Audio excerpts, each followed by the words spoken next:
안녕하세요. 오늘도 사연살롱을 찾아주셔서 감사합니다.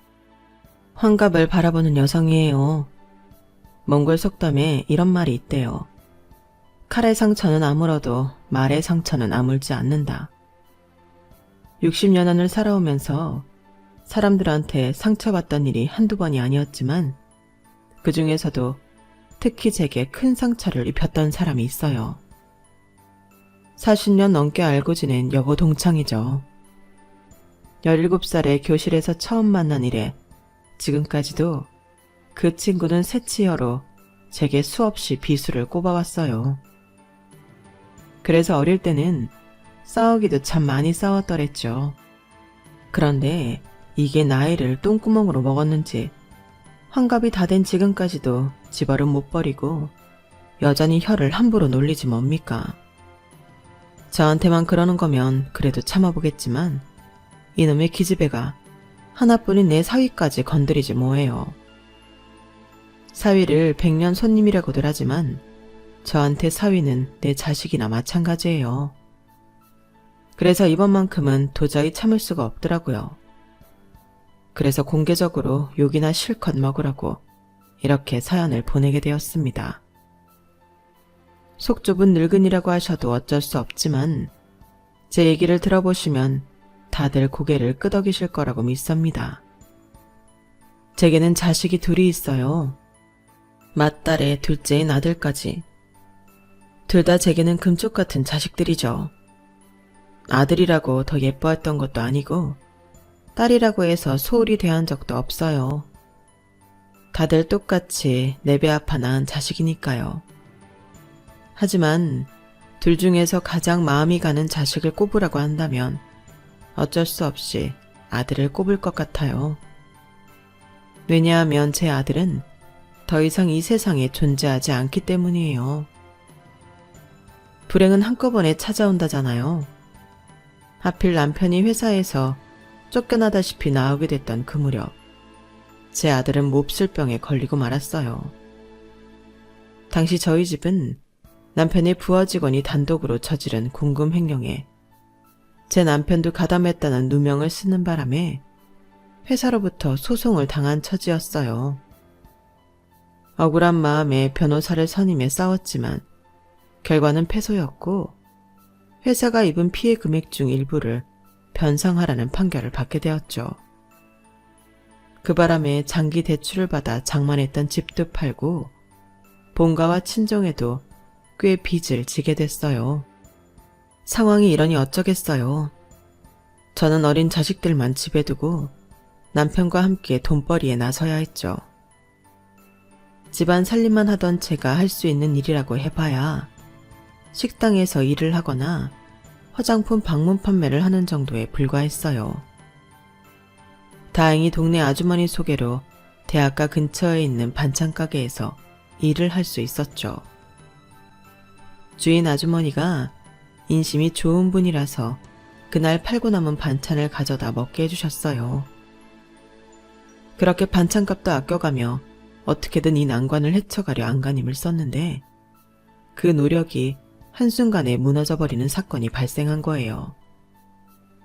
아들 녀석이 코피도 자주 쏟고 빈혈도 심한 데다 감기 기운이 오래가서 한동안 동네 약국에서 약을 지어다 먹였거든요. 그런데 이게 그렇게 나을 게 아니었던 건가 봐요. 그날도 가게에서 일을 하고 있는데 아들 학교에서 전화가 온 거예요. 저희 애가 학교에서 쓰러져 병원에 실려갔더라고요. 가게 사장님께 양해를 구하고 병원으로 달려갔는데 거기서 대형 병원으로 가보는 게 좋겠다고 그러더군요. 그 말에 덜컥 겁부터 났어요. 그때만 해도 아이 상태가 어느 정도로 심각한지 몰랐기 때문에 돈 걱정이 먼저 됐거든요. 집이 어려워진 이후로 의료보험비를 못 냈기 때문에 검사비도 만만치 않게 들 텐데 어쩌나 싶었죠. 아들을 데리고 대학병원에 도착해 혈액검사를 받았고 수치가 비정상적으로 나와서 바로 정밀검사까지 진행했어요. 아이가 검사를 받는 동안에도 저는 당장 어디서 돈을 구해야 하나 그 걱정을 했어요. 그런데 거기서 청천벽력 같은 소리를 듣게 된 거예요.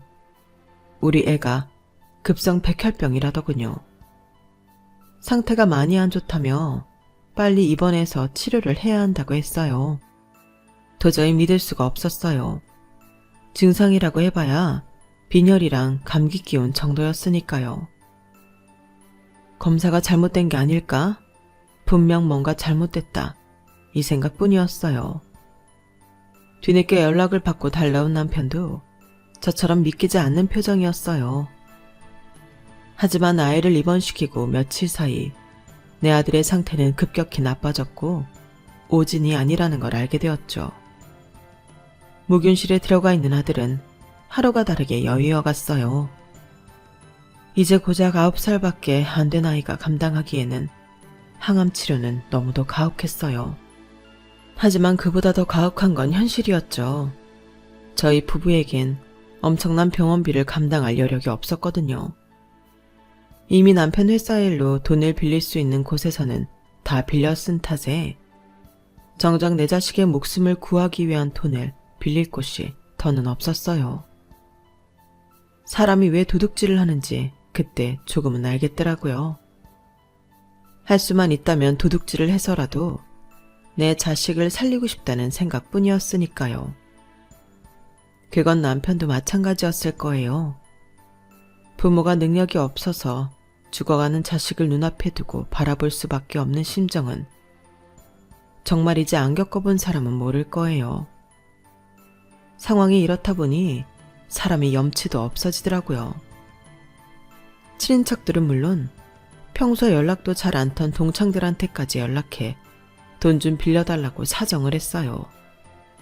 그러다 여고 시절부터 저와는 사이가 안 좋았던 친구한테까지 전화를 하게 되었어요.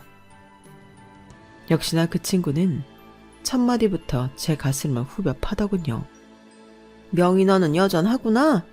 몇 년 동안 동창회도 잘 안 나오더니 돈 필요하니까 전화하니? 경자야, 미안해. 내가 사정이 너무 급해서 염치 불구하고 연락했어. 동창들한테 니네 집 사정은 다 들었으니까 죽는 소리 할 거 없어. 넌 부모가 돼서는 어떻게 네 자식 상태가 그 모양이 된 것도 몰랐니? 그리고도 네가 엄마니? 난 우리 딸 표정만 평소랑 달라도 아픈 데는 없는지, 혹시 친구랑 싸웠는지 하나부터 10까지 다 챙겨본다고. 그래야 엄마라고 할 수 있는 거 아니니? 그래, 네 말이 맞아. 내가 엄마 역할을 제대로 못해서 이렇게 된 것 같아. 아니, 다행이다. 말이 낯으니 말이지만 우리 딸은 얼마나 나를 의지하는지 모른다. 이유가 뭐겠니? 애 눈에도 내가 믿고 의지할 수 있을 만큼 믿음이 가니까 그런 거지.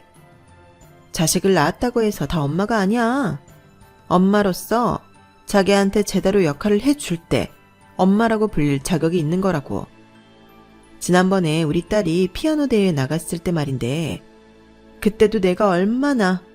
저기 경자야, 미안한데 내가 사정이 좀 급해서 말이야. 우리 그 얘긴 나중에 하고 일단 내 얘기 좀 들어줄래? 저는 한시가 급해서 입이 바짝바짝 마르는데도 경자는 자기 딸 자랑부터 그런 딸을 키워낸 자신의 노력까지 끝없이 얘기를 이어갔어요. 결국 참다 못해 말을 끊었더니 버럭 화를 내며 이러더군요. 넌 이래서 문제야. 네가 지금 나한테 이럴 처지니? 능력이 안 돼서 돈 빌리려고 전화를 했으면 내 비위 맞출 생각부터 했어야지. 어디서 말을 끊니? 나 기분 상해서 돈 안 빌려줄래. 자식 문제라고 해서 선심 좀 써줄까 했더니 기분 확 상했어. 나 마사지 가야 하니까 귀찮게 연락하지 마. 끊는다. 경자야, 내가 잘못했어. 경자야. 결국 경자는 30분 넘게 자기 자랑만 하다가 전화를 끊어버렸어요. 그리고는 이후로도 제 전화는 받지 않더군요. 다행히 다른 동창들 도움을 받아 급한 불을 끌 수 있었지만 제 아들의 목숨은 살릴 수 없었어요. 한동안 상태가 호전되더니 어느 날 밤 갑자기 상태가 악화돼서 어떻게 손 써볼 겨를도 없이 세상을 떠나버렸거든요. 딸에 이어 막내로 아들을 낳았을 때 박씨 집안에 들어와 그래도 되는 이였으니 내 할 도리는 다 했다고 생각한 적도 있었어요. 그런데 이렇게 아들을 떠나보내고 나니까 너무 허망하고 가슴에 커다란 돌덩이가 들어찬 것처럼 숨을 쉬기가 힘들었어요. 그래도 낮에는 아들 병원비로 빌려 쓴 돈을 갚느라 정신없이 일하다 보면 참을만 했는데 밤이 되면 정말 미치겠는 거예요. 집안 어디선가 아들 녀석이 달려나올 것 같고 엄마를 부르는 아들 목소리가 들리는 것 같았거든요. 이렇게 빨리 갈 줄 알았다면 아들 녀석이 좋아하는 햄버거도 자주 사주고 갖고 싶다던 게임기도 자주 사주는 건데 늘 다음에라는 말로 미루기만 했던 게 너무 미안해서 가슴이 미어질 것 같았어요. 그래서 언제부턴가 멀쩡한 정신으로는 도저히 잠을 이룰 수가 없어서 남편과 딸아이 몰래 부엌에 쭈그려 앉아 깡소주를 마시기도 했어요. 처음엔 한 병도 채 마시기 전에 정신이 몽롱해졌는데 그것도 시간이 지나니 술이 늘어서 2병을 마셔도 정신이 말짱하더라고요. 차라리 취해서 아무 생각 없이 잠들고 싶은데 말이죠. 가족들 몰래 밤마다 술에 취해 잠들던 저는 알코올 중독 직전까지 가게 됐어요. 당신 미쳤어? 도대체 언제까지 이럴 거야? 당신 완전 알코올 중독이야. 딸 자식 보기 창피하지도 않냐고. 제발 정신 좀 차려. 내가 뭘 어쨌다고 그래. 그깟 술 좀 마시는 게 뭐 어때서? 내가 돈을 안 벌었어. 애들 건사를 못했어. 아님 집안 살림을 안 했어. 다 하고 술 좀 마시겠다는데 왜 난리냐고. 술이라도 안 마시면 도저히 못 살겠는데 그럼 나보고 어쩌라는 거야. 왜 날 못 살게 구냐고. 이게 다 당신 때문이야. 당신이 멍청하게 누명만 쓰지 않았으면 우리 민수 그렇게 안 죽었어. 내 새끼 그렇게 죽지 않았을 거라고. 살려내. 우리 민수 살려내. 남편 잘못이 아니라는 걸 알면서도 그때는 남편 탓이라도 해야 버틸 수 있을 것 같았어요. 지금 생각해보면 그때 저는 거의 반은 미쳐서 살았던 것 같아요. 왜 아니겠어요. 자식을 잃은 여자가 정신이 온전하면 그게 더 이상한 거죠. 매일 밤 술에 의존해 잠을 이루던 제가 한순간에 술을 끊고 정신을 차리게 된 건 딸아이 때문이었어요. 하루는 제가 일하는 반찬가게로 딸아이 담임선생님이 전화를 했더라고요. 뜬금없이 학부모 면담을 하자는 거였어요. 제 딸은 속도 깊고 차분한 애로 나이는 12살밖에 안 됐지만 어른처럼 손갈 데 없는 아이라서 그때까지 한 번도 문제를 일으킨 적이 없는 애였어요. 그래서 면담을 요청하는 담임선생님의 전화에 놀랄 수밖에 없었어요. 그렇게 시간을 내서 딸아이 학교에 찾아간 저는 담임선생님이 내민 딸의 국어 공책을 보고 그 자리에서 오열하고 말았어요. 그 공책에는 수업 시간에 지은 딸아이의 시가 적혀 있었어요. 자신이 술이 되어 엄마의 슬픔을 다 잊게 해주고 싶다는 내용의 시였죠. 그 시를 보는 순간 둔기로 뒤통수를 3개 맞은 기분이 들었어요.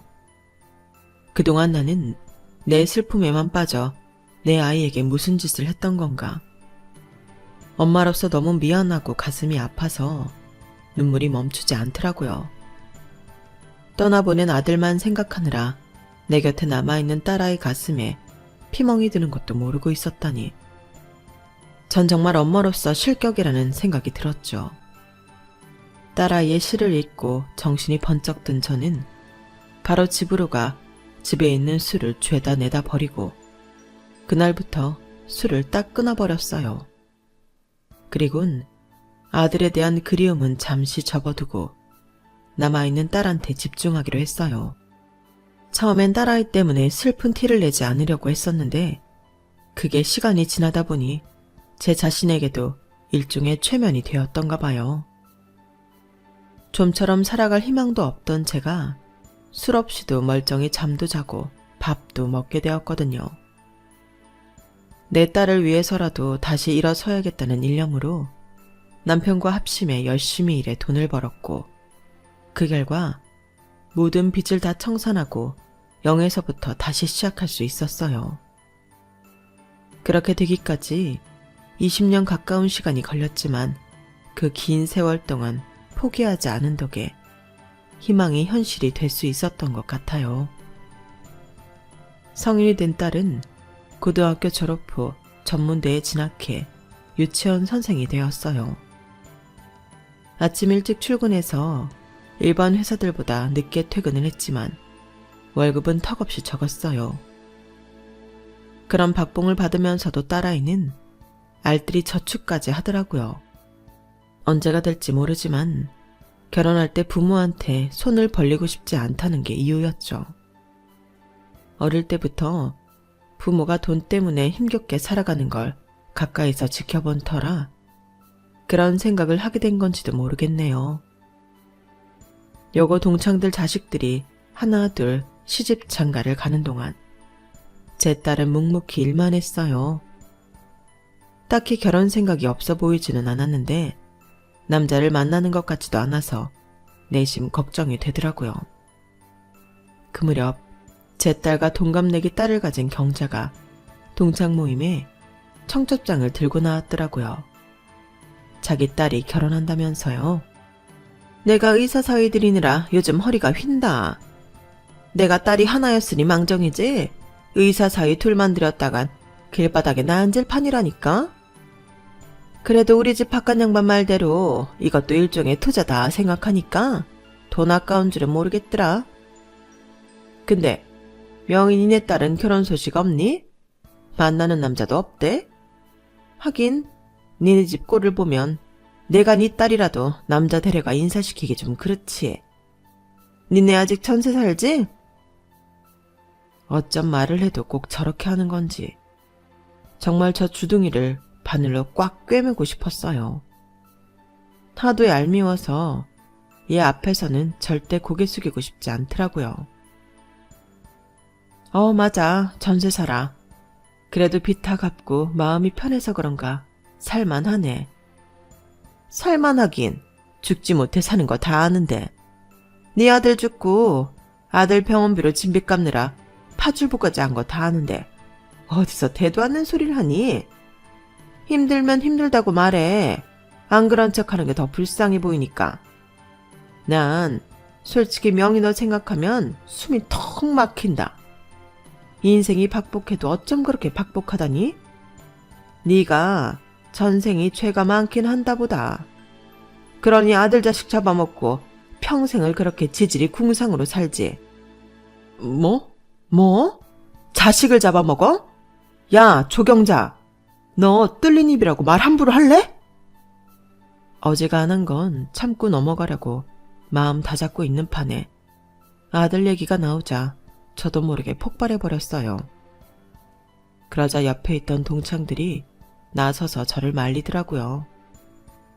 그리곤 저 대신 경자한테 한 소리씩 했어요.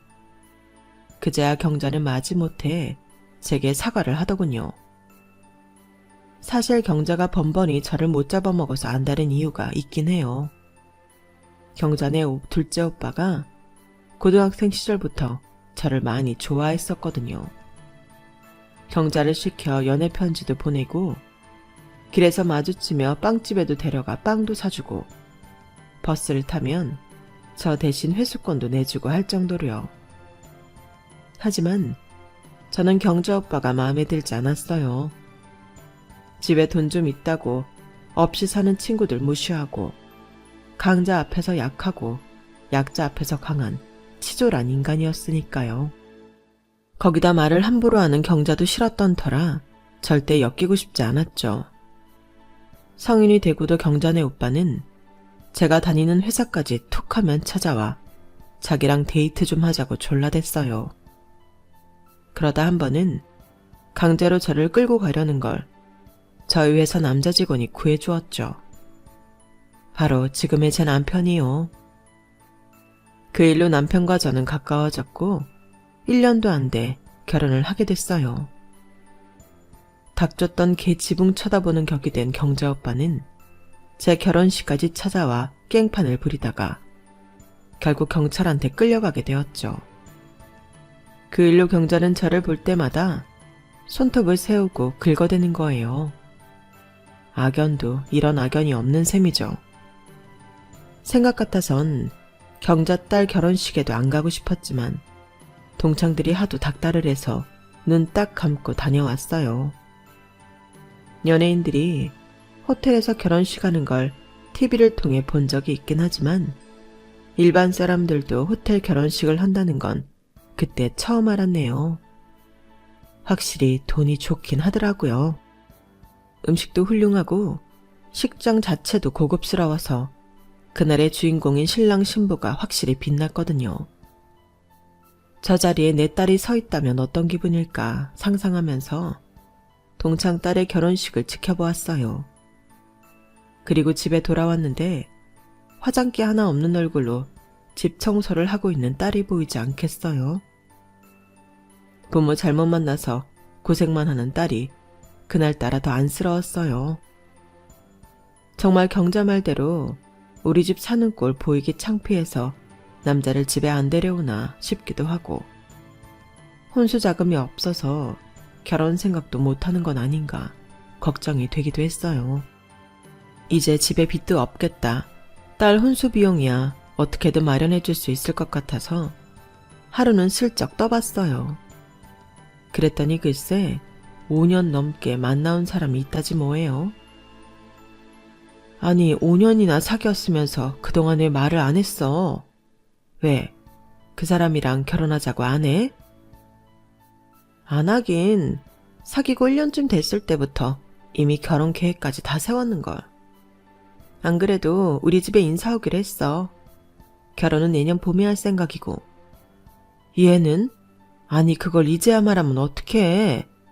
결혼하는데 돈이 한두 푼 드는 것도 아니고 엄마랑 아빠도 준비할 시간을 줘야지. 봄까지 얼마 남지도 않았는데. 다 큰 자식이 결혼하는데 부모가 왜 결혼 비용 걱정을 해? 연애 기간이 길었던 것도 우리 둘이 결혼 자금 모으는데 시간이 걸려서 그런 거야. 그 사람네 집도 그리 넉넉한 편이 아니거든. 우리도 다 계획이 있으니까 너무 걱정하지 마. 그보다 인혁 씨, 우리 집에 인사 오면 예쁘게 좀 봐줘.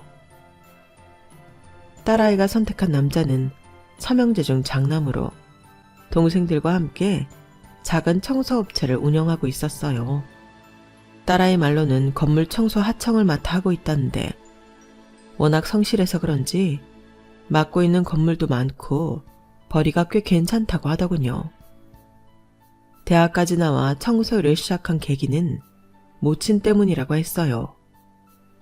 30 무렵에 남편과 사별하고 새 아들을 키워낸 모친이 온갖 일을 해가며 생활을 꾸려가다 건물 청소일을 시작하게 됐는데 용역업체가 파산을 하는 바람에 월급도 못 받게 되자 다니던 회사를 관두고 자기가 그 업체를 인수했다고 하더군요. 회사를 인수하고 한동안은 적자에 시달리느라 결혼은 꿈도 못 꾸고 있었다네요. 그러다 군에서 제대한 막내 동생까지 합세해 삼형제가 본격적으로 일에 뛰어들고부터는 일이 잘 풀려서 지금은 꽤 잘 운영되고 있는 모양이었어요. 사람이 건실해 보이고 믿음직스러워서 조건과 상관없이 마음에 들더군요. 하지만 남편은 썩 마음에 들어하지 않는 눈치였어요. 아무래도 청소일을 하는 게 마음에 걸려 그런가 싶어 예비 사이가 돌아가고 남편한테 물었더니 글쎄 이러지 뭐예요. 차남이나 막내면 좋잖아. 왜 하필 장남이야? 거기다 홀어머니까지 있는 집에. 당신도 참 그게 그렇게 마음에 안 들어서 내내 인상 쓰고 있던 거예요? 난 또 회사원이 아니라 청소일 하는 게 걸려서 그러는 줄 알았네. 직업이 무슨 상관이야. 나도 직장 생활하다가 지금은 도배일 하고 있는데 직업에 귀천이 있는 것도 아니고. 그건 당신 말이 맞아요. 근데 여보, 장남이면 어떻고 막내면 어떻겠어요. 사람만 제대로면 그만이지. 그리고 무엇보다 우리 딸이 좋다잖아요. 내가 봐도 사람이 믿음직스럽고 강단도 있는 것 같아서 좋던걸요. 특히 우리 민정이 바라보는 눈빛이 나는 마음에 들었어요. 이런 사람이라면 아무리 힘든 시련이 닥쳐도 내 딸을 지켜낼 수 있겠다 싶더라고요. 당신처럼. 제 말에 남편은 멋쩍은지 슬쩍 저를 곁눈질하더니 더는 예비 사위에 대한 타박을 하지 않았어요. 그렇게 인사를 하고 돌아간 예비 사위는 이후로 틈틈이 저희 집에 찾아와 남편과 바둑도 두고 김장을 앞두고는 배추 나르는 일부터 배추 절이는 일까지 죄다 도와주고 갔어요. 집에서도 늘 하는 일이라고 맡겨만 달라더니 정말 능숙하게 일을 잘하더라고요. 홀어머니 밑에서 자라 그런가 힘이 필요한 집안일을 자주 해왔는지 따로 시키지 않아도 찾아서 곧잘 하는 것 같았어요. 그 점도 마음에 들더군요. 지들이 알아서 신혼집도 구하고 신혼 살림까지 다 준비한 탓에 저는 정말 힘 하나 안 들이고 딸을 시집 보내게 되었어요. 이듬해 본 딸아이는 결혼식을 했고 여고 동창들이 제 딸 결혼식에 찾아와 주었죠. 이번에도 어김없이 경자는 온갖 트집을 잡아가며 제 딸 결혼을 헐뜯느라 여념이 없었어요. 그 바람에 속에서 천불이 났지만 좋은 날 얼굴 붉히기 싫어서 꾹 참고 넘겼네요. 결혼하고 이듬해 딸아이는 임신을 했고 7개월 때까지 유치원 일을 하다가 일을 그만두게 되었어요. 출산을 하게 되면 학기 중에 선생이 바뀌게 될 테니 그건 아이들한테 안 좋을 것 같다고 겨울 방학에 맞춰 바로 사표를 낸 거였죠. 몇 달 뒤 출산을 한 후에는 아이가 어느 정도 자랄 때까지 육아와 살림만 하기로 했고요. 그랬더니 경자 고년이 또 시비를 걸지 뭐예요. 야, 이래서 가난을 못 벗어나는 거야. 네 딸도 참 생각 없다. 남편이 청소일 하는데 같이 거들어서 돈 벌 생각은 않고 이때다 하고 집에 들어앉을 생각부터 한다니? 그래서야 언제 돈 벌어서 자식 제대로 키우겠냐고. 예전이야 개천에서 욕나고 했지만 요즘은 세상이 다르잖니? 돈 있는 집 애들이 서울대고 연고대 가지. 돈 없는 집 애들은 그 뭐냐 듣보잡? 듣도 보도 못한 대학이나 가는 거라고. 이렇게 부모로서 책임감이 없어서야 원. 경자는 뚫린 입이라고 함부로 짓거리는 버릇은 여전하구나. 어쩜 그렇게 나이를 먹어도 한결같니? 인간아, 나이를 먹었으면 사람 좀 되라. 언제 철들래? 그리고 내 사위가 돈 잘 버는데 네가 왜 우리 딸 자식 걱정까지 하니? 넌 네 손주 걱정이나 하라고. 아 맞다. 넌 걱정할 손주도 아직 없지? 뭐? 손주 좀 먼저 봤다고 네가 내 앞에서 유세 떠는 거야? 아이고 웃겨서 말도 안 나온다. 그런 거지 같은 집구석에서 낳은 자식이 오죽하겠니? 내 사위는 의사인데 자식을 낳아도 청소일이나 하는 네 사위 자식보다는 훨씬 똑똑하고 대단한 애가 나올 거다. 그래, 어디 나 보고 그런 소리 해봐.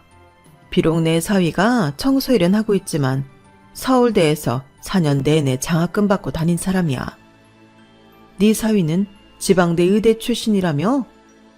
머리로만 비교하면 글쎄다. 네 사위가 내 사위 못 따라오지 않을까? 사위들 직업과 출신 대학으로 싸우는 장모들이라니. 유치한 건 알지만 저도 경자한테만큼은 지고 싶지 않아서 끝까지 이빨을 세웠어요. 누가 뭐래도 나한테 내 사위는 세상에서 최고이기도 했고요. 개처럼 벌어서 정승같이 쓰라 했다고. 비록 힘든 남들이 꺼리는 청소일은 하고 있지만 제 사위는 참 멋지게 사는 사람이거든요. 힘을게 땀 흘려 번 돈으로 직원 식구들까지 챙기고 철마다 시설에 기부도 많이 하고 있으니까요. 나 혼자 잘 먹고 잘 살기보다는 다 같이 나눠 먹고 살자는 게 제 사위 인생 모토라니 말 다 했죠. 게다가 확실히 서울대 출신이라 그런지 본업 외에도 여러 방면에서 꽤 짭짤한 부수입을 올리고 있었어요. 딸아이가 그러는데 부수입으로 모은 돈만 해도 꽤 된다고 하더라고요. 자기 일에서 능력 발휘에 돈 잘 벌고 아내랑 부모 형제, 장인 장모까지 잘 챙기는 만점 사위인데 그깟 의사 사위가 부러울까요?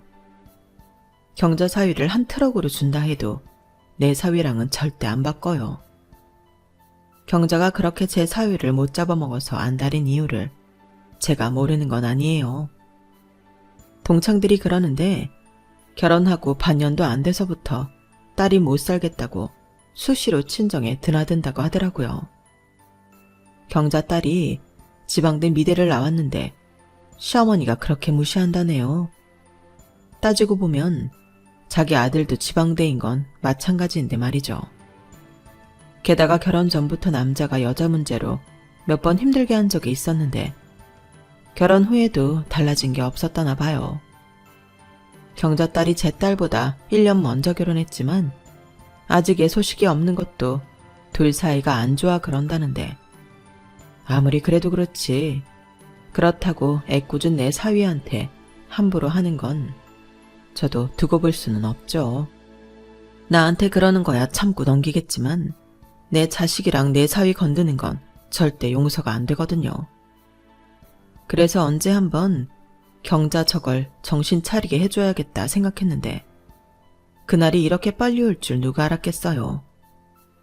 그동안 청소일 한다고 주변에서 내 사위를 깔본다는 건 저도 사람인지라 눈치채고 있었어요.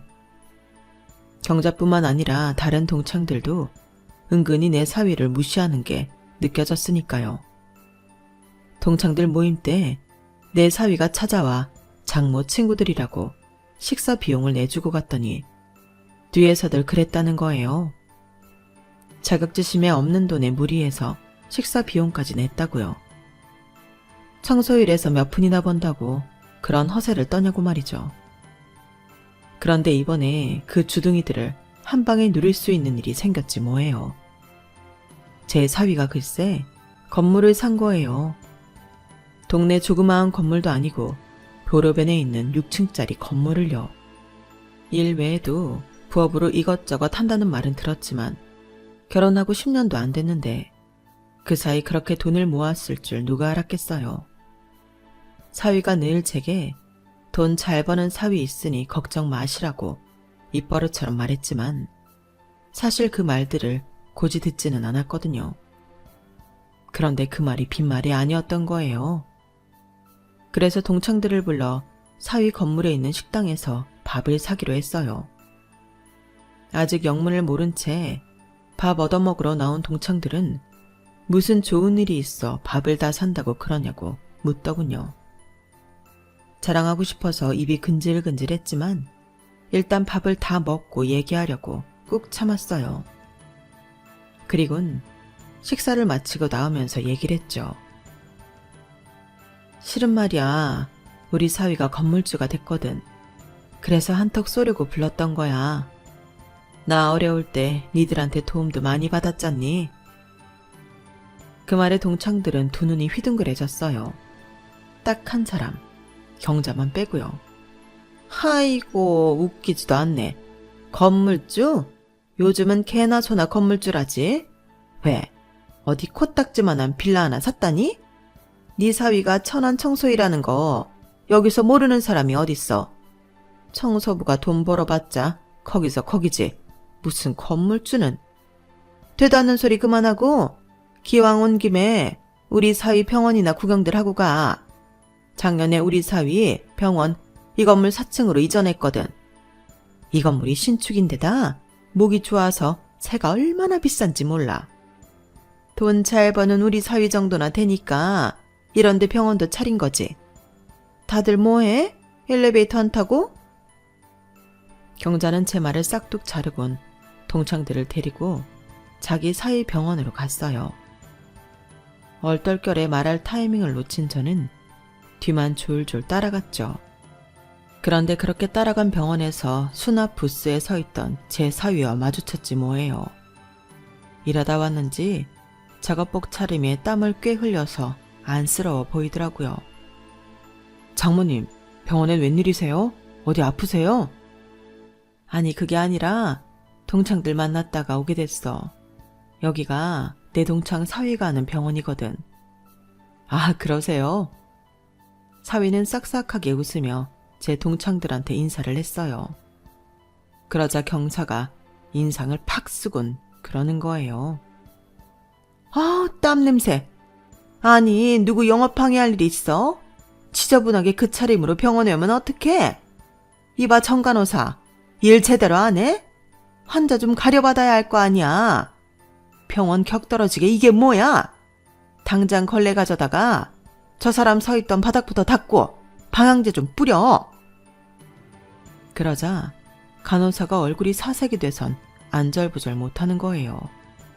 그리곤 이내 원장실에서 달려나온 경자 사위가 자기 장모를 다그치더군요. 장모님, 지금 뭐 하시는 거예요? 이분한테 그러시면 안 돼요. 아니, 내가 못할 말했어? 명색의 의사 장모인데 내가 내 사위 병원에서 이 정도 말도 못해? 아, 장모님도 참, 이분 이 건물 주인이에요. 그 말에 경자를 비롯해 동창들 입이 떡 벌어졌어요. 그래서 이때다 싶어 제가 한마디 했어요. 내가 그랬잖아. 내 사위가 건물주가 됐다고. 니들한테 내 사위 건물 구경 좀 시켜주려고 오늘 여기로 부른 건데 경자 네가 나대면 어떡하니? 세입자 장모가 뭐 그리 대단한 거라고. 세상에, 건물주를 자기 건물에서 내쫓는 세입자는 살다 처음이다 얘.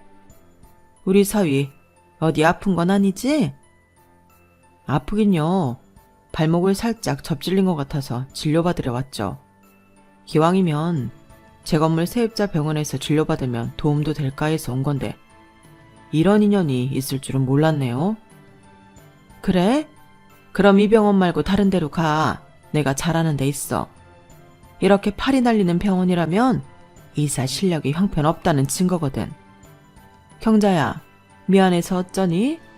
팔이 날리는 네 사위병원 내가 도와줘야 하는 게 맞겠지만 내 사위가 너무 귀한 사람이라서 아무 데서나 진료받게 할 수는 없거든. 그럼 난 내 사위 데리고 딴 병원 가볼 테니까 경자 넌 여기 더 있든가 해. 제가 사위를 데리고 병원 문을 나서자 동창들도 따라 나왔어요. 그리고 잠시 뒤 병원 안에서 경자의 악에 바친 비명소리가 들리더군요. 그날 이후 경자는 동창회에 나오지 않고 있어요. 들리는 소문엔 사위 병원이 망하고 딸과도 이혼을 해서 마음고생이 이만저만이 아니라고 하더라고요. 특히 그렇게나 무시하던 제 앞에서 그런 수모를 당한 게 참을 수 없었나 봐요. 환갑을 바라보는 나이에 벌어진 장모들의 싸움이 볼썽 사나우시겠지만 전요, 이번 일로 수십 년 묵은 채증이 확 내려간 기분이었어요.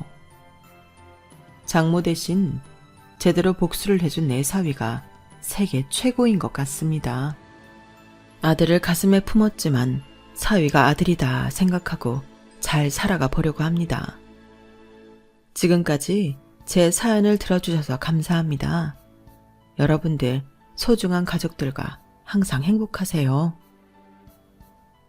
여러분, 사연 댓글에 응원과 현명한 조언 부탁드려요. 좋아요와 구독은 저에게 큰 힘이 됩니다. 오늘도 좋은 일 가득하세요.